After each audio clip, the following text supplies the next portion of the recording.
Estamos de regreso a Un Punto y Contrapunto. El sismo del 19 de septiembre de 2017 dejó cientos de pérdidas humanas y cuantiosos daños materiales, pero sobre todo dejó la desazón y la decepción de no haber aprendido el terremoto del 85, como ya hemos platicado en bloques previos. Malos materiales, autoridades omisas y constructoras negligentes representan el peor de los saldos de ese sismo. Veamos el contexto. A más de 2 años del sismo del 19 de septiembre de 2017, en la Ciudad de México únicamente el caso del colegio Repsamen se ha judicializado. Esto es, el Ministerio Público fincó la probable responsabilidad de los imputados y fueron emitidas órdenes de aprehensión. Los damnificados del edificio de Nuevo León 230 no han podido llevar ante un juez el caso, aun cuando pudieron acreditar que 2 niveles fuera de norma y un helipuerto irregular orillaron el colapso del edificio vecino. En octubre de 2017, los vecinos levantaron una denuncia contra los dueños del edificio por daño en propiedad y uso de suelo distinto al permitido. También contra 8 autoridades capitalinas por no adoptar medidas preventivas, ni investigar ni sancionar las irregularidades que representaba el helipuerto, de acuerdo con la organización Ciudadanía 19S. Aunque el proceso sigue abierto, no ha habido avances. En octubre de 2017, la Procuraduría General de Justicia Capitalina informó que se abrieron 206 carpetas de investigación relacionadas con el terremoto. Un año después, solo 11 expedientes estaban abiertos. Los damnificados de Zapata 56, que con solo 2 años de construcción colapsó debido a la mala calidad de sus materiales, demandaron a la constructora Canadian Building Systems de México por fraude y asociación delictuosa, pero no consiguieron que el caso llegara ante un juez. Ni los vecinos de Saratoga 714, Eje Central 418 o Ámsterdam 25. En septiembre pasado, Ciudadanía 19S denunció que prevalece un ecosistema de impunidad que impide que avancen las denuncias. Según sus registros, hay 100 carpetas de investigación abiertas. Punto y contrapunto. Bueno, último tema a discutir esta noche. ¿Y por qué no empezamos, Nacheli, con el tema justo de la judicialización de todos estos casos? El Repsamen al parecer es el único, pero ya ahí decía la nota 100 carpetas abiertas. Tú que has tenido, digamos, el pulso muy cercano a todo esto, que le has dado seguimiento, ¿cómo lo ves? ¿Por qué es tan difícil acceder a la justicia a través de demandar a constructoras, de demandar a aseguradoras, de demandar a quienes sean los responsables y las responsables por la mala construcción de un edificio? Sí. Mira, hay un problema crucial en la legislación mexicana que tiene que ver con la forma en la que tenemos que pensar los peritajes, ¿no? Los peritajes son una pieza central de la judicialización de los casos, pero son muy difíciles de hacer porque hay 2 factores. Uno es que hay pocos especialistas en el país que puedan hacer peritajes, digamos, forenses en términos de ingeniería. Muchos de los peritos que podrían estar participando en forman parte del ecosistema de impunidad del que ya habló Ciudadanía 19S.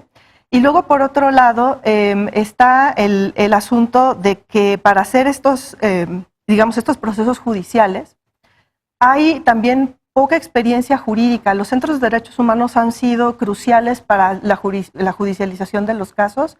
Hay otros casos que están con despachos especializados en asesoría victimal, pero creo que una de las cosas que le falta al sector legal en este país es justamente ver a un damnificado como una persona que tiene graves violaciones de derechos humanos, ¿no? Entonces, me parece que la transición desde que empezó esta reforma de derechos humanos en México no ha logrado trascender como a este tipo de casos, que son casos complicados de probar, que son casos complicados de argumentar jurídicamente, ¿no? Y además hay muchas vías, no hay una vía única para judicializar los casos. Uno puede pensar en la vía penal cuando estás hablando de víctimas mortales, sin duda es un caso penal, pero muchos de los casos del sismo son casos que se tendrían que ver por vía civil o incluso por vía mercantil cuando estamos hablando de aseguradoras.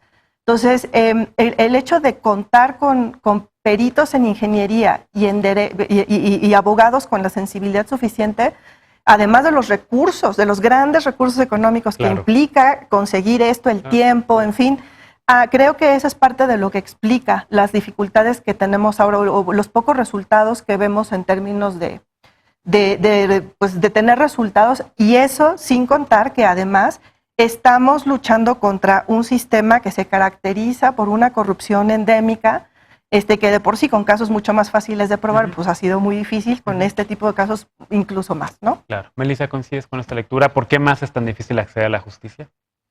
Coincido, y también creo que es importante que como ciudadanía no dejemos de exigirla, porque también creo que son investigaciones que hay veces que pueden quedarse como en un segundo plano y es importante que como ciudadanía continuemos interesados en su avance y que lo veamos como una medida de no repetición indispensable para todas y todos. En el caso de Álvaro Obregón, no se puede decir que está judicializada porque continuamos en la etapa de Ministerio Público de Investigación, pero sí sería interesante mencionar o compartir que a finales de más bien a inicios de 2019, se intentó dar carpetazo al caso. Esto todavía fue en la administración de Mancera, pero el Ministerio Público hizo un acuerdo en donde decía que no había elementos suficientes para continuar la investigación y decidió cerrarla. Este no ejercicio de la acción penal se impugnó, nos fuimos a una audiencia de control y finalmente el juez, esto fue ya hacia marzo, ya en la entrada de la administración de Sheinbaum, el juez de control determinó que había por un lado, había muchas diligencias que todavía no se desahogaban y ahí es muy importante el comentario de Nacheli en cuanto a que era muy complicado encontrar a ingenieros civiles o arquitectos que estuvieran dispuestos a querer hacer un dictamen en donde se determinaran las causas de un colapso. ¿No hay organizaciones de la sociedad civil que hayan hecho eso? ¿Que lo hayan hecho pro bono o no? No, en el caso de Álvaro Obregón, los 3 dictámenes que hay son de despachos de ingenieros particulares. Incluso el que ordena la Procuraduría es de un despacho particular, porque aunque se solicitó a muchísimas instituciones académicas y de todo tipo de corte, mencionaban que no tenían las facultades o... El colegio de arquitectos, me acuerdo que en algún momento también iba a entrarle con estas cosas, ¿no? Con el colegio de notarios, sí, el colegio de notarios sí estaba metiendo. Sí. Bueno, ya hace 2 años. ¿Por qué más es difícil la judicialización? Giselle, ¿cómo lo ves desde tu perspectiva? Bueno, creo que una de las principales situaciones que nosotras hemos visto es que como tal las víctimas tienen que, con sus propios recursos, llevar a cabo todas estas series de diligencias, tienen que acercarse a la autoridad. Al no tener ciertas herramientas de información, son revictimizadas. No se comprende como tal la justicia en un aspecto muy amplio que debería entenderse desde un aspecto de la justicia transicional o incluso de la justicia restaurativa. Entonces, esto orilla a las personas en situación de vulnerabilidad que todavía se enfrascan en esta espiral de revictimización.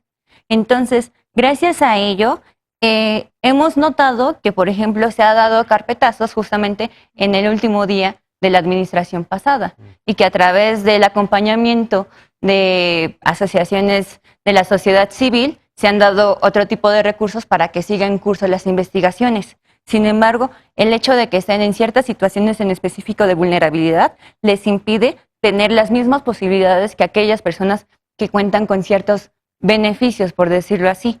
Entonces, creo que ese es uno de los grandes puntos que las personas en sí han afrontado. Entonces, por ello mismo, es que nosotros hemos constatado que muchísimas personas hoy en día siguen sin tener ninguna clase de judicialización y están todavía en la época, en la etapa de investigación. Aurelien.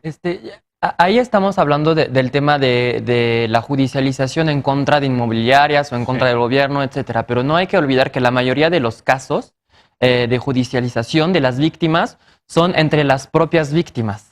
Eso es un fenómeno que está viviendo la ciudad de microjudicialización de casos, es decir, adentro mismo de los propios condominios o multifamiliares, pues los vecinos, como no se ponen de acuerdo o por lo que pasó en su multifamiliar, pues se demandan entre ellos, ¿no? Y eso retrasa, obviamente, todo el proceso de la reconstrucción, ¿no? Digo, ahí hay que comentar también. Pero se demandan entre ellos, ¿con qué argumentos? Diciendo... Por ejemplo, si tú vivimos juntos, somos vecinos, y tú rompes una pared para hacer una cocina abierta, pero yo no lo sé y me entero de que tú lo hiciste y por esto el edificio se cayó, pues ahí yo te voy a demandar, ¿no?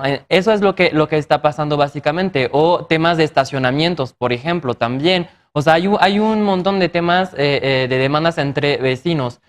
Yo creo que también no hay que tampoco diabolizar al extremo al gobierno, porque creo que sí hay una apertura. La verdad, hay varios mecanismos de atención, no solamente en el Palacio del Ayuntamiento, donde la gente ya puede ir a ver a la jefa de gobierno o al propio comisionado, ¿no? Sino también en territorio. O sea, los funcionarios públicos ya están bajando a territorio en función de los días de la semana. Entonces, sí, el proceso es muy burocrático, tardado. Se entregaron este año 1,125 viviendas unifamiliares. Y ya se están entregando poco a poco, o sea, ya está empezando a jalar el modelo, ¿no? pero no hay que olvidar también que muchas viviendas que se entregaron es gracias al sector privado.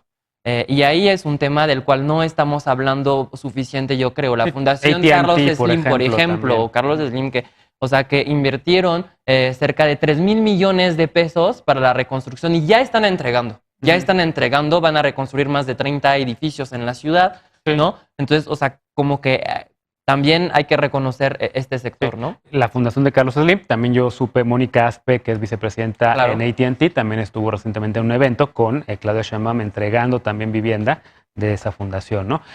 Nos queda bien poquito tiempo, Nacheli, hay que aprovecharlo viendo hacia adelante qué podemos hacer ya para cerrar este capítulo, digamos, de esta tragedia que se vivió en la Ciudad de México, de corrupción, de negligencia y por supuesto sabiendo lo que dice ese libro, aquí va a volver a temblar.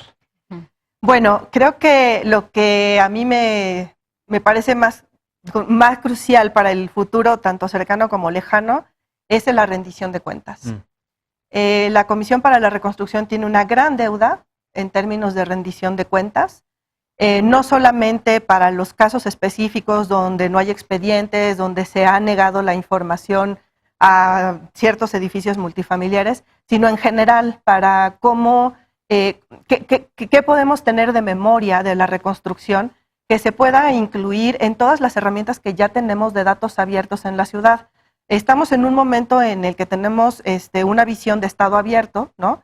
Y entonces en esa visión de Estado abierto, la rendición de cuentas y los datos de la reconstrucción tendrían que estar ya, desde ya, en el Atlas de Riesgos de la Ciudad de México y formar una parte fundamental del sistema de información de la ciudad. Desde ahí un helipuerto arriba de tu edificio, por ejemplo. Exactamente, ¿no? O sea, ¿no? un teatro está al que vas Exactamente. y llegan miles de personas. Este año va a empezar a operar el Instituto de Planeación de la Ciudad con un sistema de información integral.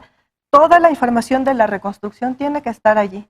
Y creo que algo que de verdad la Comisión para la Reconstrucción le tiene que dejar a la ciudad es memoria, porque de esa memoria depende nuestro aprendizaje para poder reducir nuestra vulnerabilidad en general, porque la amenaza sísmica está ahí y tenemos que vivir con ella. Claro. Bueno, tengo que hacer una pausa ya para despedirnos, regresando a la pausa, para despedirnos con la paparrucha de la noche. No te vayas.